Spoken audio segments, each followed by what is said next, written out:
Hello class 8th students, this is our chapter first, crop production and management.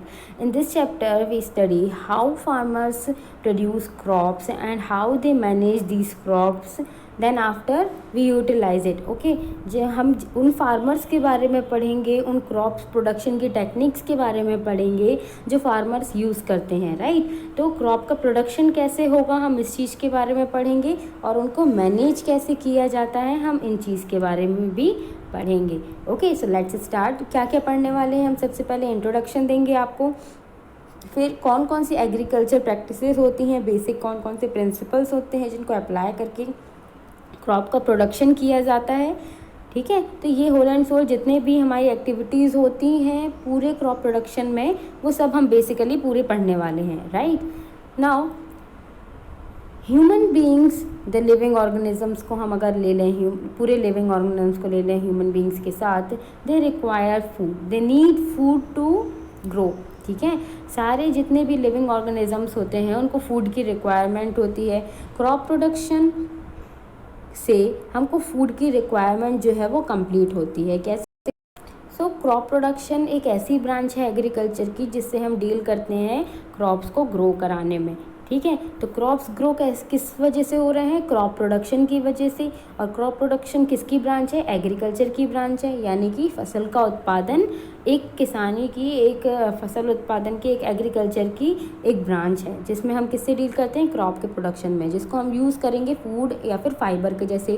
Food के जैसे मतलब कुछ farmers जो रहते हैं वो जब एग्रीकल्चर करते हैं, जब क्रॉप प्रोडक्शन करते हैं, तो वो उनकी जो फार्मिंग होती है वो एज अ फूड यूज़ होती है। फूड यूज़ होना मतलब कि या तो वो फ्रूट, वेजिटेबल, नट्स लगाएंगे। अगर उनको बोलेंगे कि आप फाइबर का क्रॉप प्रोडक्शन करो तो वो क्या लगाएंगे? वो कॉटन लगाएंगे, जूट लगाएंगे, राइट। तो ये होते हैं फाइबर और फूड का क्रॉप प्रोडक्शन होना। ठीक है, and crop production is the branch of agriculture, right. Now what are the agricultural practice? Agricultural practice किसे बोलते हैं हम? यानी कि जितने भी एग्रीकल्चर है, जितना भी हमारा खेती है, कृषि है, इसको एग्रीकल्चर को हम क्या बोल सकते हैं? कृषि बोल सकते हैं। ठीक है, ये कृषि की जितने भी क्रियाकलाप हैं वो क्या हैं? सो हम देखते हैं कि हमारा जो एग्रीकल्चर प्रैक्टिस है, one plants of same kind are grown and cultivated at one place on a large scale it is called crop. अगर हम सिर्फ सिंगल एक पेड़ जो है वो अगर हम एक जगह पे लगा दें, अगर आपके घर में कहीं पे एक छोटा सा बगीचा होगा, तो क्या आप उसको ये बोल सकते हो कि यहाँ पे फसल का उत्पादन हो रहा है? क्या आप बोल सकते हो यहाँ क्रॉप प्रोडक्शन हो रहा है? नो ना। तो एक प्लांट लगाने से हम ये नहीं बोल सकते कि ये क्रॉप प्रोडक्शन हो रहा है। हम एक ही तरह के बहुत सारे ऐसे प्लांट्स, एक ही टाइप के same kind of plants grown और कल्टिवेटेड, है ना, उगाए जाएं और वहाँ से कटाई की जाए उनको उगा के उनका पूरी देख रेख की जाए एक ही जगह पे, उस जगह को हम क्या बोल सकते हैं? क्रॉप बोल सकते हैं। All right, so when plant of same kind के प्लांट्स, यानी कि अगर हमने वीट लगाया है, वीट के ही बहुत सारे प्लांट्स जो हैं वो हमने एक बड़े लार्ज स्केल में लगा दिया है। लार्ज स्केल में सेम काइंड के प्लांट को लगाना, ग्रो करना एंड कल्टिवेट करना at one place is called crop, right. उसको हम क्या बोलेंगे? क्रॉप। सो क्रॉप समझ में आया? When the same kind of plant are grown and cultivated at the same place on a large scale, it is called crop। यानी कि इतनी बड़ी अगर स्केल, हमारे पास इतना बड़ा लार्ज एरिया है, उसमें हमने एक ही तरह के बहुत सारे प्लांट्स लगा दिए हैं, तो हम उसको क्या बोल सकते हैं? Crop production. All right, now crops can be classified on the basis of following season, यानी कि मौसम के आधार पर, on the basis of season हमने क्रॉप्स को क्लासीफाई किया है in two types. One is kharif crop and second is rabi crop. Okay, kharif crop, the crops which are sown in the rainy season are called kharif crop. Kharif crops वो crops होती हैं जिनको हम रेनी season में क्या करते हैं? उनकी बुआई करते हैं। दैट मीन्स सोन करना, यानी कि उनको मिट्टी के अंदर दबा के लगाना। ठीक है, इसको हम क्या बोलते हैं? सोन करना, यानी कि बुआई करना, right. So the crops which are sown in rainy season, rainy season में हम किन किन क्रॉप्स को बुआई करते हैं या सोन करते हैं? कुछ एग्जाम्पल्स हैं जैसे राइस, राइट, इनके एग्जाम्पल्स हम आपको देते हैं। तो खरीफ क्रॉप्स में हम किसको बोल सकते हैं, राइस, ठीक है। एंड किसको ले सकते हैं, और बहुत सारे ऐसे एग्जाम्पल्स हैं, ठीक है। तो रेनी सीजन में हम राइस को क्या करते हैं, बुआई करते हैं। So the crops which are sown in the rainy season are called kharif crops, right. Now the rabi crops the crops grown in winter season, ऐसे क्रॉप्स जिनको हम ग्रो कर रहे हैं विंटर सीजन में, यानी कि ठंडी के दिनों में जिनको हम ग्रो कर रहे हैं, these are rabi crops, all right. So यहाँ पे हम सोन करने की बात कर रहे हैं और यहाँ पे हम ग्रो करने की बात कर रहे हैं, इसमें ध्यान देना है। तो ज़्यादातर हमने देखा है जो राइस होती है उसको पानी के अंदर डुबा डुबा के लगाया जाता है ना, यानी कि हम उसकी बुआई कर रहे हैं, यानी कि पानी में अगर बुआई कर रहे हैं, यानी कि वो रेनी सीजन में हम उसको जो हमारा लैंड एरिया है उसमें डिग कर रहे होंगे, है ना। तो राइस जो है ये रेनी सीजन में इसकी बुआई होती है। और अगर रबी क्रॉप्स की अगर हम बात करें, जैसे हमारा वीट हो गया, है ना, वीट जो है इसको हम ठंडी के दिनों में उगाते हैं, यानी कि विंटर सीजन में इसकी ग्रोथ होती है। So the crops grown in winter season are called rabi crops. तो kharif crops and rabi crops are the important crops which you have to study. So kharif crops अगर आप लिख रहे हैं तो उनके साथ आप 2 एग्जाम्पल्स भी देंगे, एक एग्जाम्पल मैंने बताया है। रबी क्रॉप भी अगर आप लिख रहे हैं तो रबी क्रॉप के साथ भी आप 2 एग्जाम्पल देंगे, जैसे हमने खरीफ क्रॉप में बताया राइस एंड रबी क्रॉप में बीट। एक स्पेशल चीज़ हम आपको बताएंगे, खरीफ में अगर आपको याद करना है किसी चीज़ को, तो खरीफ आप कैसे याद करोगे कि कौन से ऐसे जो क्रॉप्स होते हैं वो खरीफ होते हैं। सो अगर हम हिंदी में लिखें तो खरीफ वर्ड जो है ये 3 वर्ड्स में आता है ना। और 3 वर्ड्स का हमारा एक और वर्ड होता है क्या, चावल, राइट। अगर आप हिंदी में पढ़ रहे हैं तो खरीफ वर्ड में चावल 3 वर्ड है, ये भी 3 वर्ड है, यानी कि खरीफ के लिए एग्जाम्पल क्या हो जाएगा, चावल, ठीक है। ऐसे ही हम क्या बोल सकते हैं, रबी क्रॉप जो है, रबी किसमें अगर हिंदी में लिखेंगे तो ये कितने वर्ड्स में आएगा, रबी कितने वर्ड्स में आ रहा है, 2 वर्ड्स में आ रहा है। तो ये जो रबी है इसी के जैसे अगर हम देखें तो गेहूँ यानी कि वीट, ये हमारे कितने में आ रहा है, 2 वर्ड्स में आ रहा है। तो हमने क्या कर लिया, एग्जाम्पल हमने पता लगा लिया, रबी का क्या है, गेहूँ। ऐसे आप कोई भी ऐसे अगर आपके पास कोई आसपास जितने भी क्रॉप्स हैं अगर उनमें आप देखोगे तो ज़्यादातर ये इसी चीज़ से मैचिंग होगी, ठीक है। हर एक के लिए नहीं बोल सकते, बट 1-2 एग्जाम्पल्स आप ऐसे मैच करके याद कर सकते हैं, alright. So kharif and rabi crops are clear. Now the basic practice for the crop production, है ना। क्रॉप प्रोडक्शन में कौन कौन से हम काम करते हैं कि क्रॉप का प्रोडक्शन हो। So preparation of soil, sowing, adding manure and fertilizers, irrigation, protecting from weeds, harvesting, storage, ये 7 practices most important है और ये step by step आपको याद भी करनी पड़ेगी क्योंकि ये step by step ही की जाती है, okay। Cultivation of crops involves several activities undertaken by farmers over a period of time। हर एक टाइम इंटरवल में हर चीज़ का टाइम फिक्स है कि कब हमें सॉइल की प्रिपरेशन करनी है, when we have to do sowing, when we have to add manure and fertilizers, when to do irrigation, है ना, इंटरवल्स में इरिगेशन किया जाता है, when we have to protect from weeds, when we use weedicides, harvesting कब होगी, हम उसको कहाँ स्टोर करेंगे। All activities have some time, okay. सारी एक्टिविटीज़ के लिए टाइम है, ठीक है। So these activities are undertaken by farmers, ठीक है। ये एक्टिविटीज़ को हम शुरू करते हैं। फर्स्ट एक्टिविटी होती है हमारी preparation of soil.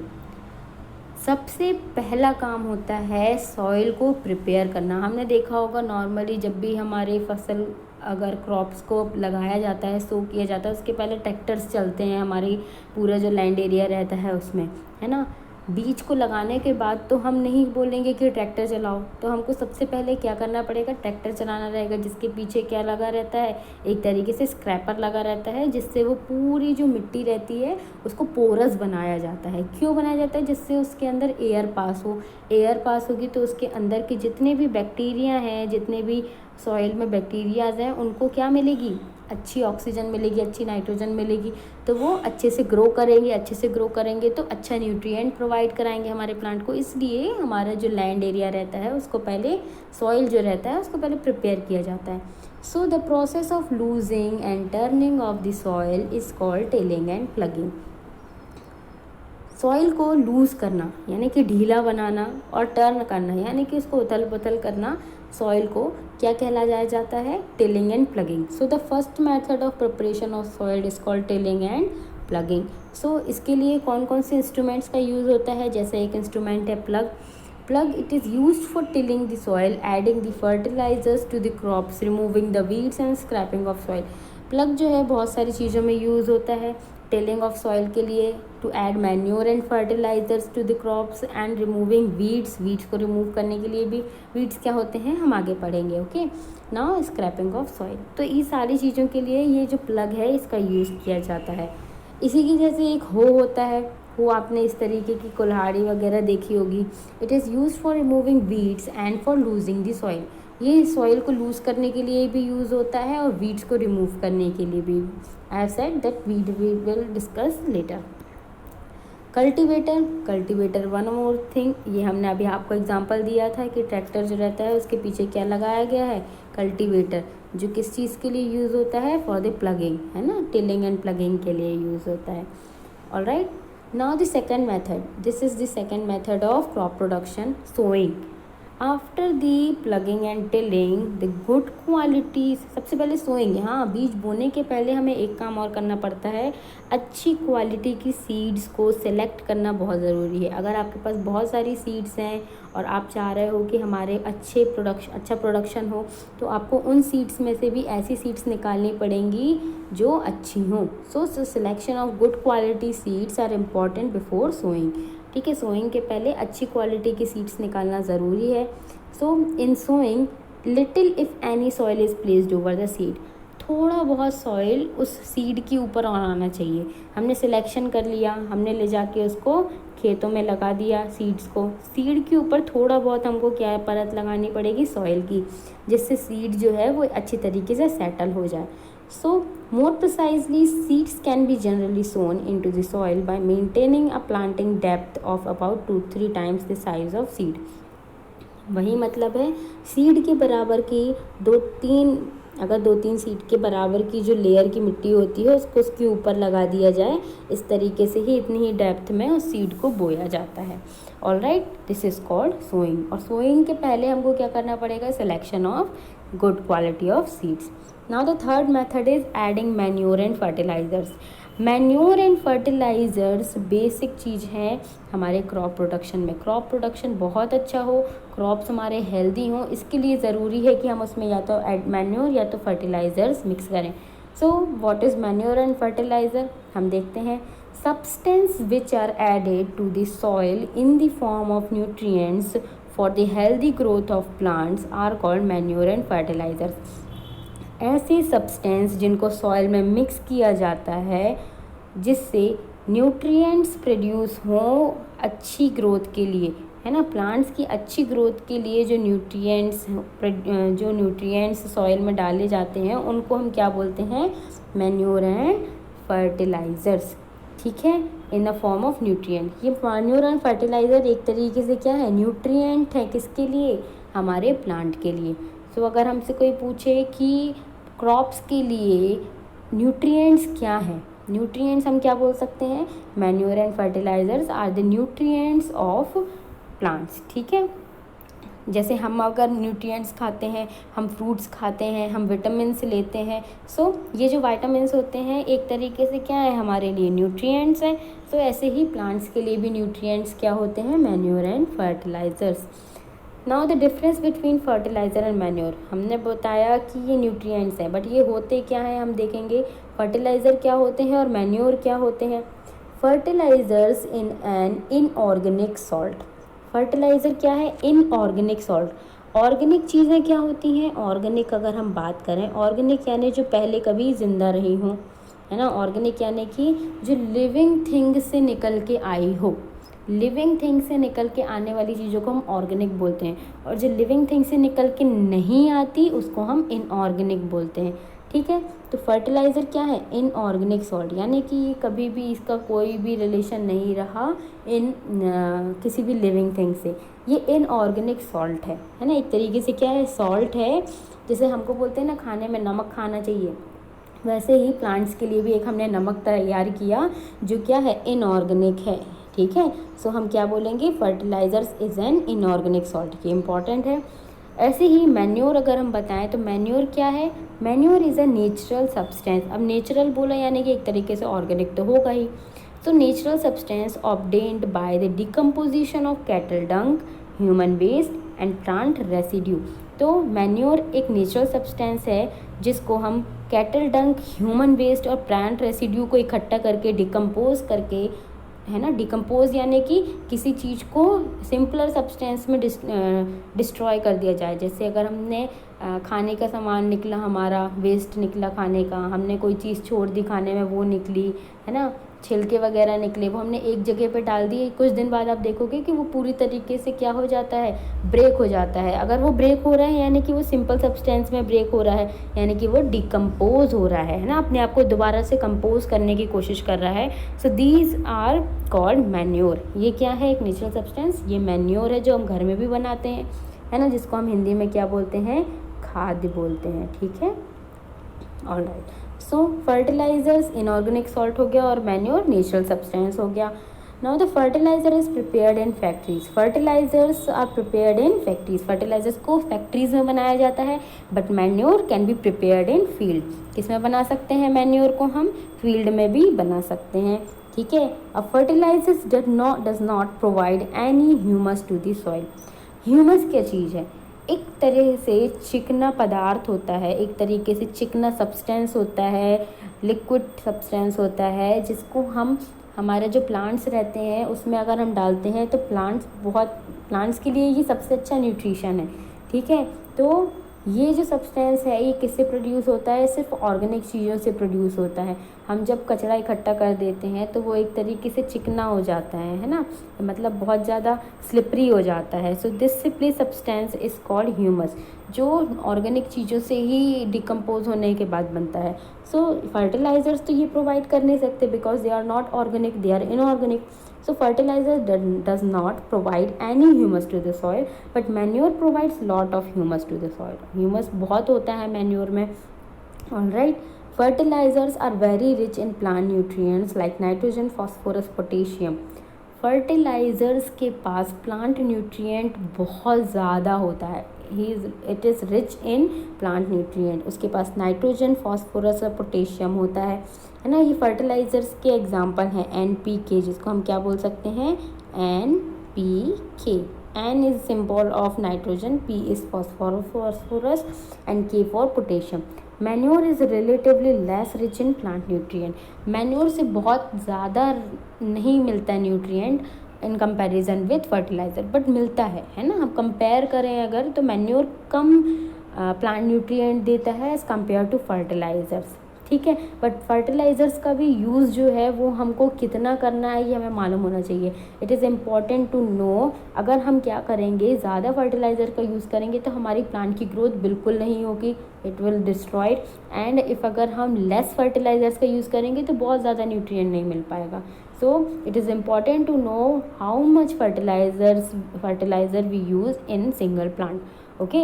In manure it is a natural substance. हम बोलते हैं ना आयुर्वेदिक कोई भी दवाई खाओ तो किसी को भी कोई इफ़ेक्ट नहीं होता, साइड इफ़ेक्ट नहीं होता, वैसे ही ये मैन्योर है। ठीक है। मैन्योर को हम कितने भी अमाउंट में डाल सकते हैं, बट बहुत ज़्यादा भी नहीं डाल सकते। बट हमें कैलकुलेट करने की ज़रूरत नहीं पड़ेगी, हम अप्रॉक्सीमेटली कितना भी डाल सकते हैं। Alright. So I think this is clear that what is the difference between fertilizer and manure. Now the advantages of manure. Manure के एडवांटेजेस क्या हैं, हमने फर्टिलाइज़र्स के तो आपको समझाए, but what is the advantage of manure, using of manure.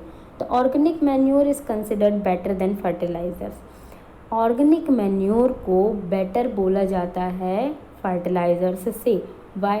This is because it enhance the water holding capacity of the soil. क्या करता है ये, वाटर होल्डिंग कैपेसिटी जो है वो बढ़ा देता है सॉइल की, है ना। मैन्योर का यूज़ करने से वाटर जो हमारा सॉइल है वो ज़्यादा से ज़्यादा वाटर को कैप्चर करके रखता है। तो ये तो बहुत अच्छी बात है, हमको ज़्यादा पानी का यूज़ भी नहीं करना पड़ेगा। It makes the soil porous due to which exchange of gases become easy. हम तो चाहते ही हैं कि हमारे जो सॉइल है उसके बीच में से गैसेस का पास हो, गैसेस पास होंगी तो उसमें जो माइक्रो ऑर्गेनिजम्स हैं वो उनकी ग्रोथ अच्छी होगी, वो अच्छा न्यूट्रिएंट दे पाएंगे हमारे प्लांट को। सो क्या कर रहा है हमारा जो जो मैन्योर है वो पोरस बनाता है हमारे सॉइल को। पोरस बनाना यानी कि जिसके अंदर पोर्स हों, तो सॉइल के अंदर पोर्स होंगे तो एयर अच्छे से पास होगी। सो क्या इजी हो जाता है, गैसेस का एक्सचेंज होना इजी हो जाता है। It increases the number of friendly microbes. क्या कर रहा है ये, मैन्योर होने से वाटर होल्डिंग कैपेसिटी बढ़ेगी, गैस का पासिंग अच्छा होगा, एक्सचेंज ऑफ गैस अच्छी होगी। उसके कारण क्या होगा, फ्रेंडली माइक्रोब्स, जिसको हमने माइक्रो ऑर्गेनिज्म बोला, ये फ्रेंडली माइक्रोब्स इजीली पास होंगे, ठीक है, इंक्रीज होंगे, ठीक है, यानी कि ग्रोथ इनकी अच्छी होगी, इनको अच्छा न्यूट्रिएंट मिलेगा, तो ये क्या करेंगे, इंक्रीज होंगे इनकी नंबर्स, है ना। तो क्या होगा, ज़्यादा से ज़्यादा हमको न्यूट्रिएंट मिलेगा प्लांट के लिए। So it increase the number of friendly microbes. It improve the texture of soil. Manure हमारे सॉइल का टेक्सचर अच्छा बनाता है। जितने ज़्यादा माइक्रोब्स होंगे उतना अच्छा हमारा जो क्या बोलते हैं सॉइल है वो बहुत अच्छा हो जाएगा, फर्टिलाइज्ड हो जाएगा, ठीक है। हमारा जो सॉइल होल्डिंग कैपेसिटी है वो बढ़ जाएगी, तो हमारा ऑलमोस्ट मतलब ये सारी चीज़ें अगर होंगी तो हमारा सॉइल का टेक्सचर तो अच्छा होगा ही होगा। Alright, so these are the advantages of manure. Now the fourth step after adding fertilizer and manure is irrigation. It is the most important part which we have to focus, है ना। क्या बोल सकते हैं हम, इरीगेशन में हम बिल्कुल ध्यान मतलब हटा नहीं सकते। हम बोलते हैं ना कि हमारा प्लांट अगर लगा है तो हम उसको शाम को और सुबह पानी देना ही है, यही होता है इरीगेशन में। So water is important for proper growth and development of seeds of plants, है ना। जितनी भी सीड्स होती हैं उनके ग्रोथ के लिए हमें इरीगेशन बहुत इंपॉर्टेंट होता है। So the supply of water to crops at different intervals is called irrigation. अलग अलग इंटरवल्स में अगर हम क्रॉप्स को पानी की सप्लाई दे रहे हैं, वाटर सप्लाई दे रहे हैं, that is called as irrigation. Alright, these are some methods, some are traditional methods and some were modern methods। हम डिस्कस करेंगे ट्रेडिशनल मेथड्स क्या थी और आज हम मॉडर्न मेथड्स में किन इरिगेशन सिस्टम्स का यूज़ कर रहे हैं। आप लोकली देखते होंगे कि स्प्रिंकल्स लगे हुए हैं, कहीं कहीं पे देखा होगा कि नॉर्मल पानी बहा के दिया जाता है। तो these are the traditional methods जिनमें हम ज़्यादातर बहा के पानी देते हैं, बट इसमें पानी की रिक्वायरमेंट बहुत ज़्यादा होती है ना। सो कुछ ट्रेडिशनल मेथड्स हैं जैसे मोट, चेन पंप, ढेकली, राहत, ये पुराने स्टेप्स हैं, पुराने टाइप के स्टेप्स हैं। मोट में इकट्ठा पानी निकाल के और बहा दिया जाता था, चेन पंप में एक तरीके से चेन से पंप बनाया जाता था और पानी बार बार रेगुलेट किया जाता था। ढेकली इसमें जो हमारे पूरी क्रॉप्स रहती थी उनमें बीच बीच में हम क्रॉस सेक्शंस बनाते थे जिससे हमारा पानी उसमें से बह के जा सके। एंड देन राहत इसमें बहुत अच्छा मैकेनिकल चीज़ें यूज़ की हुई हैं, जिसमें एक एनिमल है जो राउंड राउंड घूम रहा है, जिसकी वजह से नीचे जो पानी है वो ऊपर आ रहा होगा, ऊपर आने के कारण ये एक जगह जा रहा है, यहाँ से चीज़ें चेन पंप घूम रहा है और यहाँ से पास आउट हो जाएगा पानी हमारा क्रॉप्स के पास। तो ये कुछ ट्रेडिशनल मेथड्स हैं, 4 तरह की, मोट, चेन पंप, ढेकली, राहत। कुछ चीज़ों को हमको याद रखना है, इनके नाम याद रखना है और ये क्या चीज़ थी बस इसको। Now the modern methods of irrigation. Modern methods of irrigations are sprinkler system and one of them is drip system। Sprinkler system क्या है ये हम देखते हैं। ये ड्रिप सिस्टम है हमारी, ठीक है, इसको हम इसी में समझाते हैं। आपकी बुक में बहुत अच्छे से इसको लिखा गया है तो आप उसमें से भी लिख सकते हैं, पर जो हम समझा रहे हैं वो आपको कॉपी में भी लिखना है, ठीक है। So the sprinkler system, first thing is that हम जब एक वेल है हमारा, वहाँ से अगर हम पाइपलाइन दे रहे हैं तो ये जो वाटर है, जितने भी स्प्रिंकलर्स होंगे इनमें से एक एक इंटरवल में ये क्या करेंगे, स्प्रिंकलर करेंगे। तो ये ऐसी जगह में यूज़ होगा जहाँ पे वाटर की क्वांटिटी क्या होगी, ज़्यादा होगी। वाटर की क्वांटिटी जहाँ ज़्यादा होगी वहीं तो हम स्प्रिंकलर सिस्टम यूज़ कर पाएंगे। या तो फिर जो क्रॉप होगी उसकी रिक्वायरमेंट जो होगी वाटर की वो भी ज़्यादा होगी, ठीक है। तो वाटर जहाँ पे ज़्यादा होगा हम वहाँ यूज़ करेंगे, जहाँ पे ज़्यादा रिक्वायरमेंट होगी वाटर की उस क्रॉप में हम वहाँ यूज़ करेंगे। हम स्प्रिंकलर सिस्टम को कहाँ यूज़ नहीं कर सकते, जहाँ वाटर की क्वांटिटी, स्प्रिंकलर सिस्टम को हम कहाँ यूज़ नहीं कर सकते, जहाँ पे वाटर की क्वांटिटी क्या हो, कम हो। वाटर की क्वांटिटी कम होगी तो हम वहाँ पे तो ज़्यादा वेस्टेज करेंगे वाटर का। तो जहाँ पे हमको स्प्रिंकलर सिस्टम यूज़ करना होगा वहाँ हम देखेंगे कि वाटर लेवल अच्छा हो, ठीक है, तो अभी हम स्प्रिंकलर सिस्टम का यूज़ कर सकते हैं। तो हम ऐसे क्रॉप्स लगाएं जहाँ पे हमको ज़्यादा वाटर लगे, मतलब जिन क्रॉप्स में ज़्यादा वाटर लगता है तो हमको वहाँ पे ये भी देखना पड़ेगा कि हमारे पास वाटर की रिक्वायरमेंट ज़्यादा हो, ठीक है। तो ये स्प्रिंकलर सिस्टम है जिसमें पाइपलाइन से पानी आता है और जो पाइप्स है वो एक एक पोल में जाके स्प्रिंकलर करता है हमारे क्रॉप्स को, तो ये मैक्सिमम वाटर प्रोवाइड करता है हमारे क्रॉप को। ड्रिप सिस्टम उस जगह यूज़ होता है जहाँ पे वाटर की क्वांटिटी क्या होती है, कम होती है, क्या होती है, कम होती है, ठीक है। तो ये क्या करता है, पाइपलाइन से वाटर जाता है एक एक क्रॉप के पास, जहाँ पे उसका रूट होता है, उस रूट में वो ड्रिप बाय ड्रिप पानी टपकाता है, जिससे वाटर का वेस्टेज भी नहीं होता है और उतना ही वाटर यूज़ होता है जितना रिक्वायर्ड हो। Alright, so this is drip system, it is more efficient and more useful than sprinkler system. Now the protection from weeds after irrigation, सिंचाई के बाद हम ये देखेंगे कि हमारे जो क्रॉप्स हैं उनके बीच में कुछ ऐसे क्रॉप्स भी आ जाते हैं जिनकी हमने सीड्स भी नहीं लगाई थी, बट वो अपने आप ही उनकी ग्रोथ हो रही है, ऐसा हो जाता है। So the undesirable plants that may grow naturally along with the crop is called weed. ऐसे प्लांट्स जो नेचुरली ग्रो हो जाते हैं क्रॉप्स के साथ, उनको हम क्या बोलते हैं, वीड्स। हमको ये याद रखना पड़ेगा कि उनको हम क्या बोलते हैं, वीड्स। जैसे पालक के बीच में एक और ऐसी कोई भाजी निकल के आ जाती है जो हमको ज़रूरी नहीं होती है, तो हम उसको क्या कर देते हैं, एज अ वेस्ट फेंक देते हैं। ये होते हैं वीड्स जो हमारे क्रॉप्स के साथ अनडिज़ायरेबल तरीके से ग्रो हो जाते हैं। So the removal of weeds is called weeding. अगर हम क्रॉप्स जो हमारे लगे हुए हैं उसी में अगर हम वीड्स को हटाने की प्रोसेस को अगर हम देखें, तो इस हटाने की प्रोसेस को the removal of weeds is called weeding. इसको हम क्या बोलते हैं, weeding. Weeds are also controlled by using certain chemicals called weedicides. Weeds को हटाते हैं हम मैनुअली, हाथों से ये हटा रहा है बंदा, ठीक है, तो यहाँ पे हाथ से तो हटा ही रहा है, साथ में हम इसको केमिकली भी हटा सकते हैं। और ऐसे केमिकल्स जो वीड्स को हटाने में यूज़ होते हैं उनको हम क्या बोलते हैं, वीडीसाइड्स। इसमें से एक वीडीसाइड 3D भी है, ठीक है, ऐसे बहुत सारे वीडीसाइड्स हैं जिनको हम पढ़ेंगे।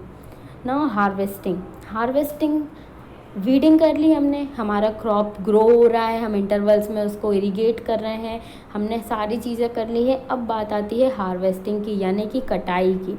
तो cutting of crops after it is mature is called harvesting. जब हमारी क्रॉप मैच्योर हो जाती है तो हम उसको क्या करते हैं, हार्वेस्ट करते हैं। So harvesting is either done manually or sickle or by machine called harvester. हम मैनुअली भी हार्वेस्टिंग कर सकते हैं, हाथों से कटाई भी कर सकते हैं, एंड यूजिंग ऑफ मशीन का भी यूज़ करते हैं जिसको हम हार्वेस्टर बोलते हैं, ये मशीन है। और मैनुअली यूज़ होने वाला सिकल जिससे हम हाथों से ही कटाई करते हैं। So harvesting activities include cutting, stacking, handling, threshing, cleaning, हॉलिंग।